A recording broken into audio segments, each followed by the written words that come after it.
Dans votre démarche d'inspirer, faites exister vos idées. Je suis Vévé Toko, femme de lettres, conférencière et pasteur. Bienvenue sur I Need Air. Alors on respire un bon coup, on se range du côté de la vie et c'est parti. Pasteur, On avance. Bienvenue à tous, bienvenue à toi dans cette session, dans cette capsule de progrès. Aujourd'hui, je vous dis la vérité. Oui, je vous dis la vérité sur ma personne.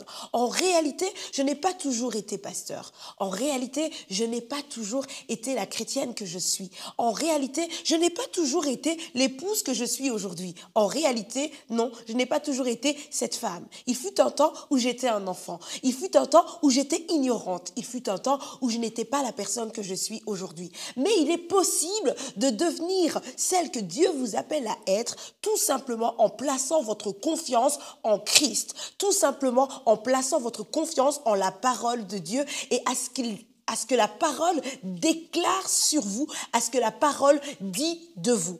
Aujourd'hui, j'aimerais vous dire la vérité. Je ne suis pas celle que vous voyez. Je suis bien plus que cela. Je suis une personne vivante, une personne capable, une personne dynamisée par l'Esprit de Dieu. Ça fait toute la différence. Alors aujourd'hui, je vous dis la vérité. Vous savez, je ne serai pas très longue. Pourquoi? Parce que le contexte dans lequel nous sommes, c'est un contexte de réjouissance, c'est un contexte de fête. Évidemment, pourquoi? Parce que tout simplement, c'est la Pâque. Je vais lire cette portion des Écritures avec vous et ensemble, nous allons développer quelques petits points.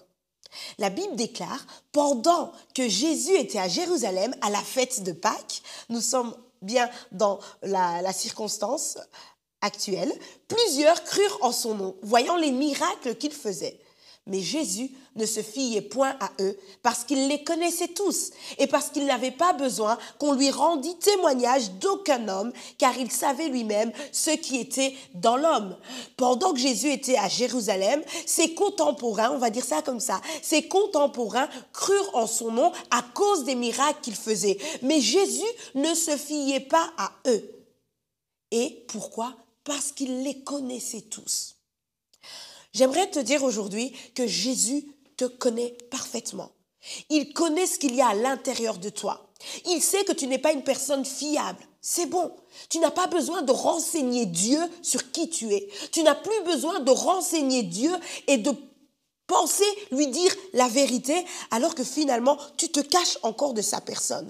Tu te caches encore de ce qu'il pourrait t'apporter. Tu te caches encore de ce qu'il t'appelle à devenir. Jésus savait ce qu'il y avait dans l'homme. Aujourd'hui encore, Jésus sait ce qu'il y a dans l'être humain. L'esprit de Jésus sait exactement ce qu'il y a en toi. Peut-être est-ce la peur, peut-être est-ce un dysfonctionnement quelconque. Et j'aimerais te dire qu'il est en mesure, alors que nous sommes nous restons, dans cette atmosphère de fête, j'aimerais te dire qu'il est en mesure de te changer, de te transformer et de faire de toi une personne nouvelle. Aujourd'hui, on m'appelle pasteur. Aujourd'hui, on m'appelle Vévette et en moi, on voit une femme dynamique, une femme qui aime le Seigneur, une femme dont le mouvement de l'esprit l'anime et l'habite. C'est très bien. Mais comment cela s'est passé? Par la vérité. C'est par la vérité, c'est en acceptant la vérité et en cheminant avec elle que je suis parvenue, que je parviens à être celle que je suis aujourd'hui. Et voilà où est mon point. Le bien fondé de la vérité dans la vie d'un homme lui permet d'avancer. Je répète, le bien fondé de la vérité dans la vie d'un homme lui permet d'avancer, lui permet de devenir une nouvelle créature, lui permet de s'émanciper à tous les niveaux. J'entends spirituel, j'entends relationnel, j'entends éducationnel, j'entends tous ces niveaux de vie que nous avons à atteindre. Sache que par la vérité, nous pouvons les atteindre et surtout devenir une personne nouvelle. J'insiste sur le terme nouvelle parce que quelquefois nous cherchons tous à être meilleurs, mais ça ne suffit pas. Il nous faut être nouvelle, il nous faut être une personne qui marche en nouveauté de vie et cela n'est possible que par Christ. Et je le disais donc, Jésus n'a pas besoin que tu le renseignes sur ton état actuel. Jésus a besoin que tu prennes sa vie. Jésus a besoin que tu arbores tout ce qu'il est, tout ce qu'il représente. Et qu'alors tu puisses marcher comme il a marché, agir comme il a agi, parler comme il a agi, comme il a parlé. J'aimerais te dire la vérité aujourd'hui. Un homme épris de vérité quitte la captivité. Oh oui, je sais que tu es encore captif. Tu es captif de tes désirs, de tes passions, les passions de la chair qui te maintiennent à terre. Tu en es captif. Je sais que concrètement, tu crois comme ces hommes. Ils ont cru en Jésus. Tu crois. Et j'aimerais te dire que c'est le pire dans tout ça. C'est que tu crois. Mais est-ce que Jésus peut se fier à toi? Est-ce qu'à l'heure d'aujourd'hui, Jésus peut compter sur toi?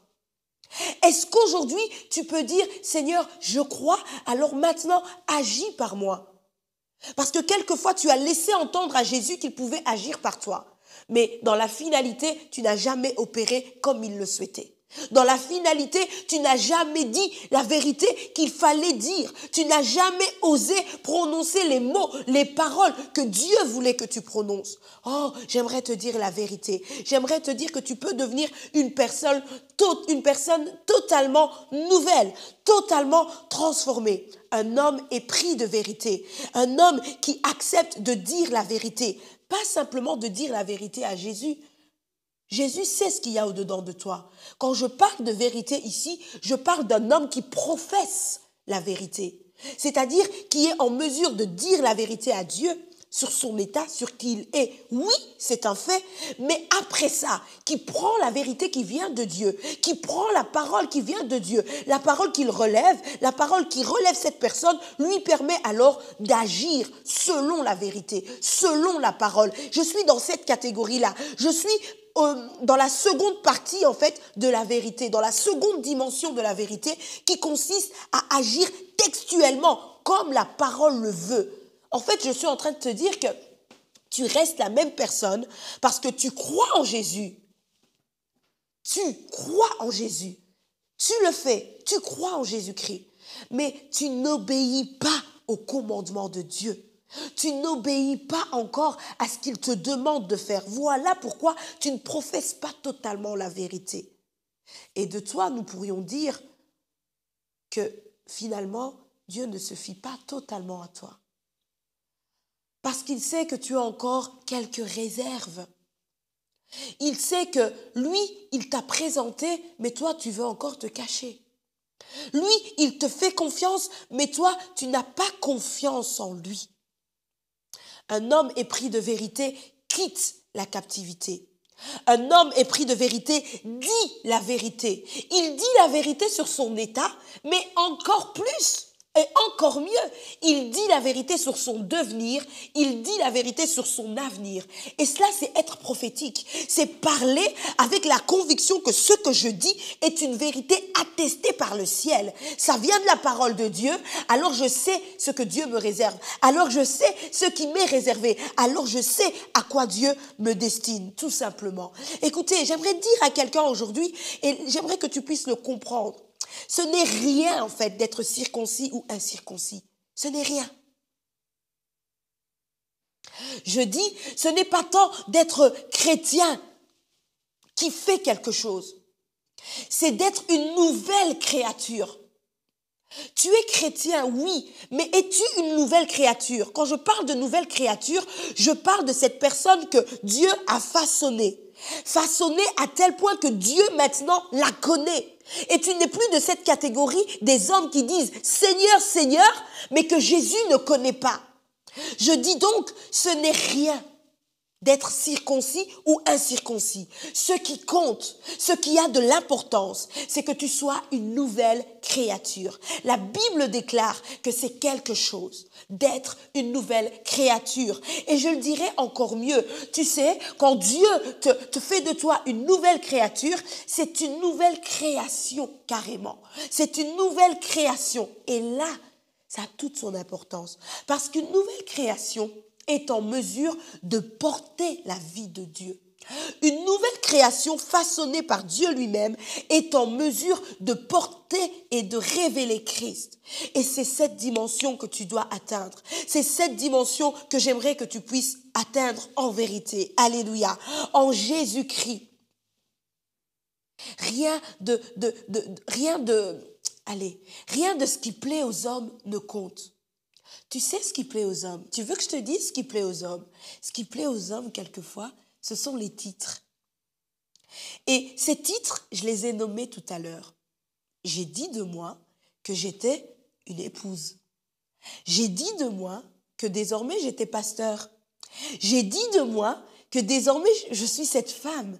J'ai dit de moi, je peux dire plein de choses sur moi. J'ai dit de moi que désormais j'étais chrétienne. Eh bien aujourd'hui je viens te dire que rien de tout cela ne compte. Rien de tout cela n'a de valeur si ta foi n'agit pas dans le sens que Dieu veut.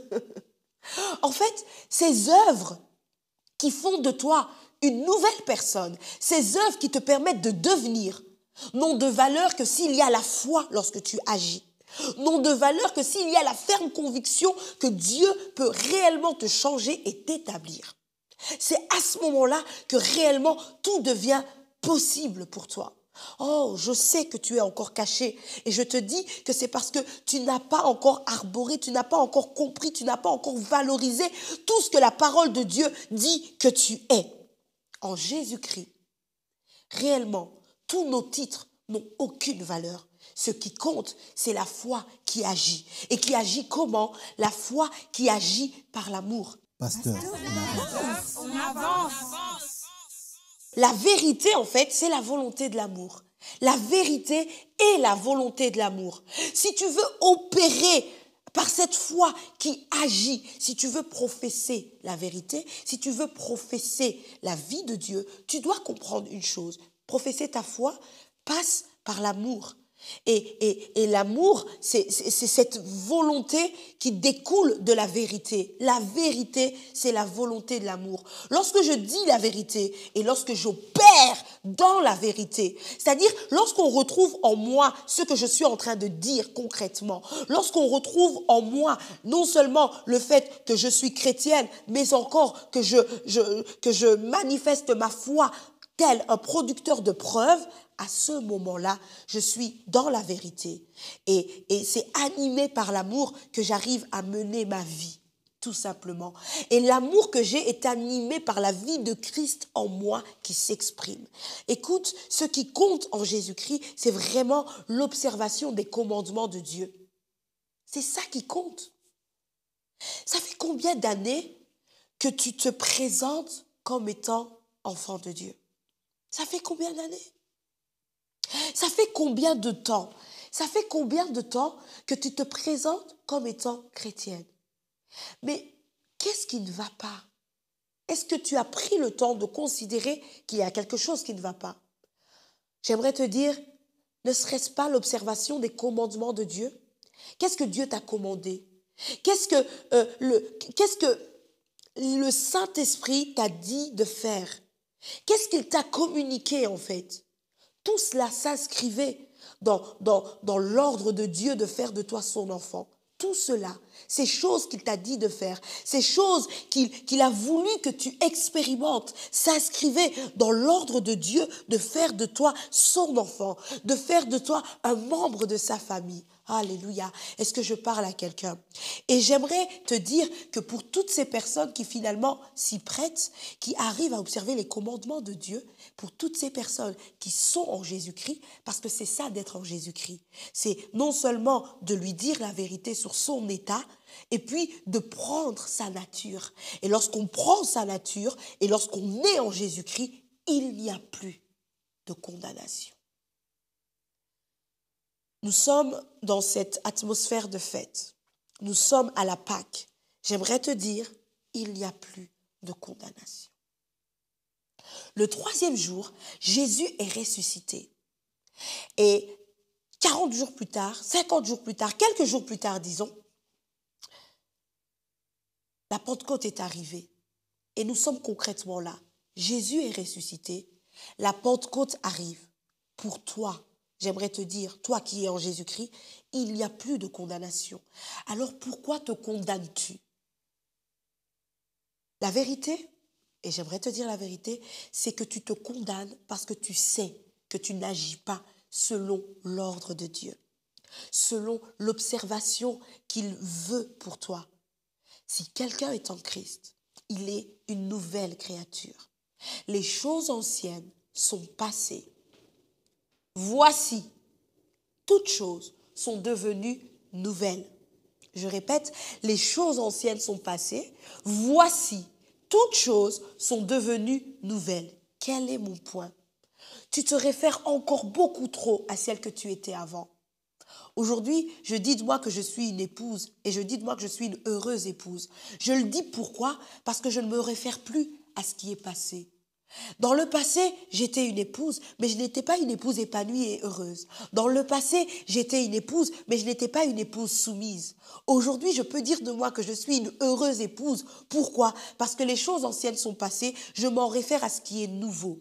Et ce qui est nouveau, c'est ce que la parole de Dieu dit que je suis capable de faire. Et il dit de moi que je suis en mesure d'être une femme soumise à mon mari. Est-ce que tu comprends toute la différence que je suis en train d'exprimer? Et alors que tu es une nouvelle création, ce qui est ancien ne peut pas te dépasser. Ce qui est ancien ne peut plus te dépasser. Ce qui est ancien est révolu. Ce qui est ancien est supprimé par la vie de Christ. En fait, la vie de Christ est venue te dire, écoute, je te présente à nouveau au monde. Et il dit, voici, toutes choses sont devenues nouvelles. Ce voici indique que tu es à nouveau présenté au monde. À nouveau être présenté au monde, c'est une seconde fois, certes, être présenté, mais c'est de façon différente. Il y a eu une modification. Une modification a été apportée à ton existence. Un changement. Tu es devenue totalement nouvelle, totalement une nouvelle création. Peux-tu dire avec moi, pasteur, on avance? Pasteur, On avance. C'est quelque chose d'être une nouvelle création. Je le répète et je vous dis la vérité. C'est quelque chose d'être une nouvelle création. Et Dieu veut faire de toi une nouvelle création pour que tu sois en mesure de porter son nom dans les nations. Je le dis parce que ces personnes contemporaines à la vie de Jésus, lorsqu'ils voyaient Jésus faire les miracles, Jésus ne se fiait pas à eux parce qu'il savait ce qui était au-dedans d'eux.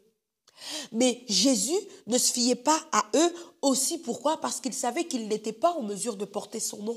Tout simplement. Pourquoi? Parce que Jésus n'était pas encore mort et ressuscité. Mais là, nous sommes dans l'atmosphère de fête. Jésus est mort et ressuscité. Tu es en mesure, toi qui as accepté d'être conduite par son esprit, tu es en mesure, oui, de porter son nom.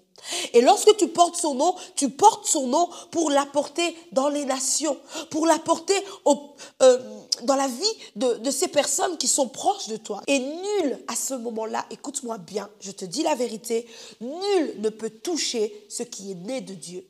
Nul ne peut toucher ceux qui sont nés de Dieu. Nul ne peut toucher ceux qui sont nés de Dieu. Même ton passé ne peut plus te toucher. Même tes incapacités ne peuvent plus te toucher. Même toute cette malformation ne peut plus te toucher. L'environnement pourri autour de toi ne peut plus te toucher. Tu es une nouvelle création. Tu es né de Dieu. Tu lui appartiens. Tu portes son nom. Est-ce que je parle à quelqu'un? Et c'est pour vous dire que finalement, à ce moment-là, on se rend compte qu'une nouvelle création, c'est une personne qui, par la vérité, a su dépasser son passé. C'est une personne par laquelle c'est une personne dans la vie de qui la vérité l'a emporté sur les conséquences néfastes de sa vie de péché, sur les conséquences néfastes de sa vie mauvaise. J'aimerais te dire la vérité. Je vous dis la vérité. Vous êtes en train d'arriver. Nous sommes là, concrètement aujourd'hui, nous sommes en route vers la Pentecôte. Mais avant même d'aller vers cette Pentecôte, j'aimerais que tu aies conscience d'une chose. Ton passé, Jésus-Christ l'a supprimé alors qu'il est mort et ressuscité. Il a supprimé les conséquences de cette vie qui te condamnait. Il l'a supprimé. Est-ce que tu comprends cela? Si tu acceptes cette vérité, alors oui, tu comprends que tu es une nouvelle création. Et à ce moment-là, tu es en train d'arriver. Tu es en train d'émerger. Tu es en train de comprendre ce que Dieu a voulu faire avec toi. Oui, lorsque nous lisons cette portion des Écritures que je vous ai partagée, donc nous étions en fait dans Jean 2 au verset 24, mais Jésus ne se fiait point à eux parce qu'il les connaissait tous, parce qu'il n'avait pas besoin de savoir ce qui était en l'homme, il connaissait l'être humain. Et si je remonte un peu plus loin au verset 22, il est dit ceci. Je vais même remonter au verset 20. Les Juifs dirent, il a fallu 46 ans pour bâtir ce temple, et toi, en 3 jours, tu le relèveras. Mais il parlait du temple de son corps. Jésus parlait du temple de son corps. C'est pourquoi, lorsqu'il fut ressuscité des morts, ses disciples se souvinrent qu'il avait dit cela, et ils crurent à l'Écriture et à la parole que Jésus avait dite. Ils crurent à l'Écriture et à la parole que Jésus avait dite, et là, c'est lorsqu'il fut ressuscité. Il y a tout ce en quoi tu as cru lorsque tu ne connaissais pas le Seigneur. Il y a tout ce que tu as fait dans ta vie avant Jésus-Christ. Mais alors que tu connais le Seigneur, alors qu'il est ressuscité dans ta vie, est-ce que tu comprends que maintenant, le fait de croire en lui doit changer ta dynamique de vie, doit changer ta marche, doit changer tes croyances, doit changer ta position, doit changer ce que tu professes? Tout cela est en train d'être transformé. Et pour cette personne qui y croit, aujourd'hui, Jésus peut se fier à toi. Jésus peut se fier à toi car il est mort et ressuscité pour que tu puisses de manière légitime porter son nom, Christ.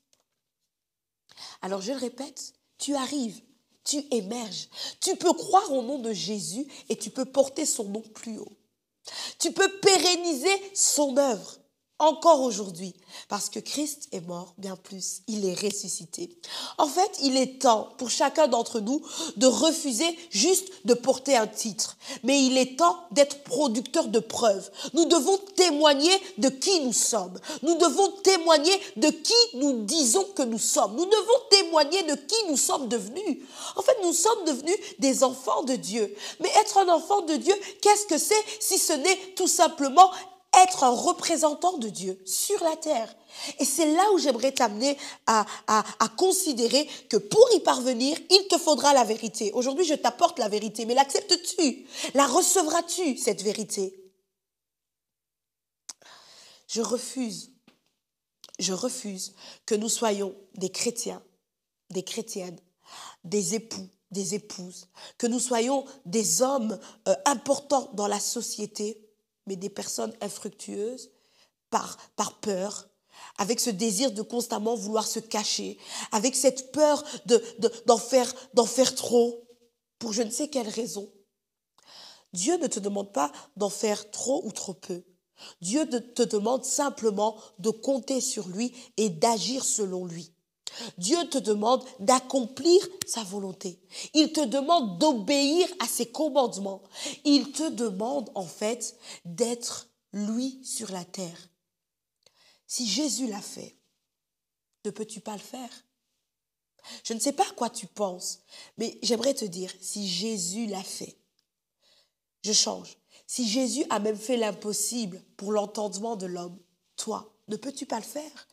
Quelle est cette chose que tu considères comme étant impossible? Je te rappelle que tout enfant de Dieu marche par sa foi.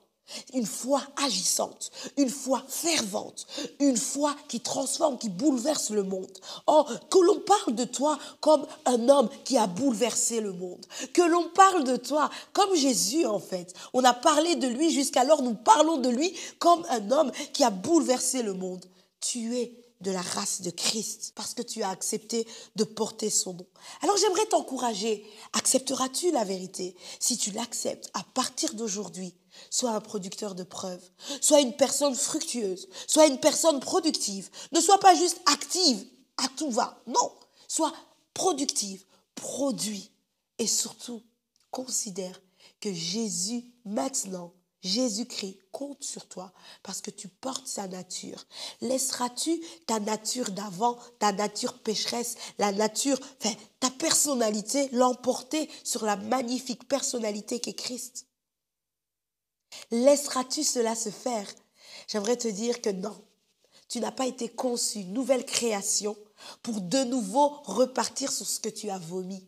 Tu as été conçu, nouvelle création, pour porter Christ dans les nations. Que Dieu te bénisse. Nous étions dans Pasteur en avance. On se retrouve prochainement. Aujourd'hui, j'avais juste à cœur de vous dire la vérité. De vous dire la vérité sur celle que vous voyez. De vous dire la vérité que je n'ai pas toujours été celle que vous voyez. Mais dans le plan de Dieu, j'avais été conçu divinement. Et toi aussi, tu as été conçu divinement pour porter Christ. Alors peu importe ce qui t'environne, peu importe ce qui veut te toucher, en Christ, il n'y a plus de condamnation pour ceux qui sont en lui. Et surtout, tu ne peux plus être touché par ce qui est dépassé. Le passé, ce qui est ancien, est dépassé. Alors maintenant, on avance. Pasteur, On avance.